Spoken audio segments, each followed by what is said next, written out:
Student standard 12th English medium subject BA chapter number 10 marketing management.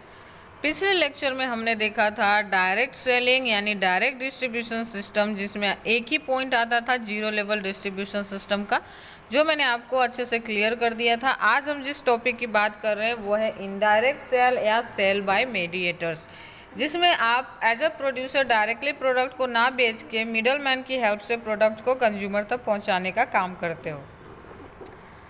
Indirect sale refer to the distribution by the producer through the one or more mediators. Indirect cell में क्या होता है कि producer एक या एक से ज़्यादा मीडिएटर्स की हेल्प लेके प्रोडक्ट को कंज्यूमर तक पहुंचाने का काम करते हैं। In this method the producer can reach vast consumer group through mediators. यहाँ पे सबसे बेनिफिशियल यहाँ पे सिचुएशन क्या है, तो मीडिएटर्स की वजह से क्या होता है ना कि प्रोड्यूसर को ना एक वेस्ट यानी ह्यूज कंज्यूमर के ग्रुप है ना मिल जाते हैं प्रोडक्ट को सेल करने के लिए, क्योंकि हर एक मीडिएटर होलसेलर का एक अपना मार्केट होता है, एक अपनी एरिया होती है जहाँ पे उनको लोग जानते हैं, उनसे ही प्रोडक्ट परचेज करते हैं। तो इस तरह से क्या होता है कि वो डायरेक्टली तो प्रोडक्ट बेच किसके रहे, प्रोड्यूसर के, तो उनको एक वेस्ट ग्रुप मिल जाती है। This method used when the price of a product is a low. और यहाँ पे इस मेथड में क्या करते हैं, कहाँ पे यूज होता है, तो जहाँ पे प्रोडक्ट की जो प्राइस होती है वो लो होती है and it is more necessary in a daily life. और जो प्रोडक्ट खास करके हमारे डेली लाइफ के लिए, हमारे रूटीन लाइफ के लिए बहुत ज़्यादा इम्पॉर्टेंट है, उस तरह के प्रोडक्ट के लिए ये इनडायरेक्ट सेलिंग काफ़ी मैटर करता है।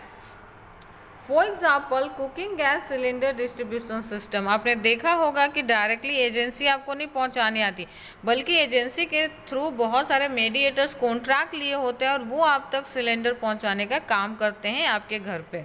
ओके, इसमें फर्स्ट की अगर हम बात करें, आपको मैंने पहले ही 2 लेक्चर पहले मैंने आपको बताया था कि इनडायरेक्ट सेलिंग के अंदर 3 सिस्टम आते हैं, single, 2 and 3 level distribution system. आज हम देखेंगे वो है single level distribution system. In this distribution system retailer is a only mediator who acquire the product from the producer and distribute to the it to consumer. यहाँ पे एक ही mediator होता है जिसको हम रिटेलर कहते हैं, जो कि रिटेल प्रोडक्ट बेचने का काम करते हैं। वही प्रोडक्ट को प्रोड्यूसर के पास से कलेक्ट करते हैं और कंज्यूमर तक पहुंचाने का काम करते हैं। वो कंज्यूमर तक डायरेक्टली भी पहुंचा सकते हैं या शॉप के थ्रू भी पहुंचा सकते हैं। Generally for specialized product such distribution system is adopted. खास करके कुछ स्पेशल कैटेगरी के जो प्रोडक्ट होते हैं उसके लिए जो सिंगल लेवल डिस्ट्रीब्यूशन सिस्टम है वो काफ़ी इम्पोर्टेंट रहता है और काफ़ी ज़्यादा फायदेमंद भी होता है। अगर इसके हम डायग्राम की बात करें तो आप देख पा रहे हो यहाँ पे प्रोड्यूसर से प्रोडक्ट कहाँ पहुँचता है, रिटेलर के पास, है रिटेलर से कहाँ पहुँचता है, कंज्यूमर के पास। Okay,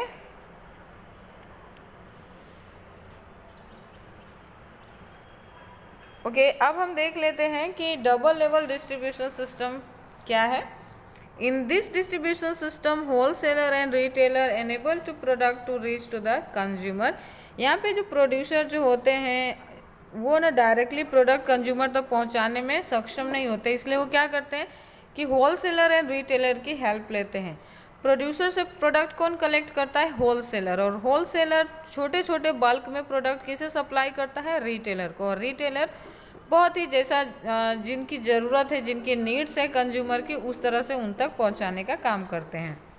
wholesaler buy the product from the producer in a large quantity and sell it to the retailer in the small quantity who is a turn sell to the consumer. Okay, wholesaler सारे के सारे huge quantity में product कहाँ से purchase करते हैं, producer के पास से। प्रोड्यूसर छोटे छोटे क्वांटिटी में रिटेलर को बेचते हैं और retailer as per requirement of consumer तक प्रोडक्ट पहुंचाने का काम करते हैं। The risk of a sale reduce from the producer to the wholesaler purchase in the lump sum. Okay, यहाँ पे प्रोड्यूसर के लिए रिस्क कम हो जाता है क्योंकि होलसेलर जो होता है ना ज़्यादातर प्रोडक्ट परचेज कर लेते हैं। Moreover wholesaler provide storage and the warehousing service too. लेकिन यहाँ पे देखो प्रोड्यूसर से तो होलसेलर ने प्रोडक्ट परचेज कर लिया, लेकिन ज़रूरी नहीं है कि होलसेलर एक ही दिन में सारे रिटेलर तक प्रोडक्ट पहुंचा दे, तो इनके लिए उनको हाउसिंग, वेयर हाउसिंग या फिर स्टोरेज की व्यवस्था करनी पड़ती है। Sometimes producers farm the retailing network for the each wholesaler so that product can be reach final consumer. कभी कभी समटाइम्स जो प्रोड्यूसर्स होते हैं ना वो फ्रेम करते हैं, मीन्स कि एक नेटवर्क क्रिएट करके रखते हैं कि कौन सा होलसेलर है ना कौन से एरिया के रिटेलर को गुड्स पहुंचाने का काम करेंगे।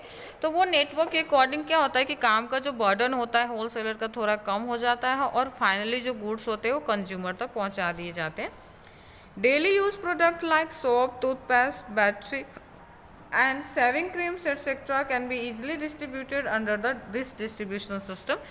इस डिस्ट्रीब्यूशन सिस्टम जिसको हम डबल लेवल डिस्ट्रीब्यूशन सिस्टम कहते हैं, उसमें कौन से प्रोडक्ट को आसानी से बेचा जाता है, तो खास करके जो सोप हुआ, टूथपेस्ट है, बैटरी है या सेविंग क्रीम है, ये सारे चीज़ें बेचने के लिए ये सिस्टम अच्छी मानी जाती है।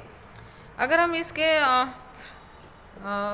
नेटवर्क की बात करें तो प्रोड्यूसर से गुड्स पहुंच रहा है wholesaler to retailer and retailer to the consumer, बीच में दो लोग आ रहे हैं, इसलिए हम इसको कहते हैं डबल लेवल डिस्ट्रीब्यूशन सिस्टम या फिर 2 level distribution system. I hope कि दोनों पॉइंट्स आपको समझ में आ गए होंगे। Thank you.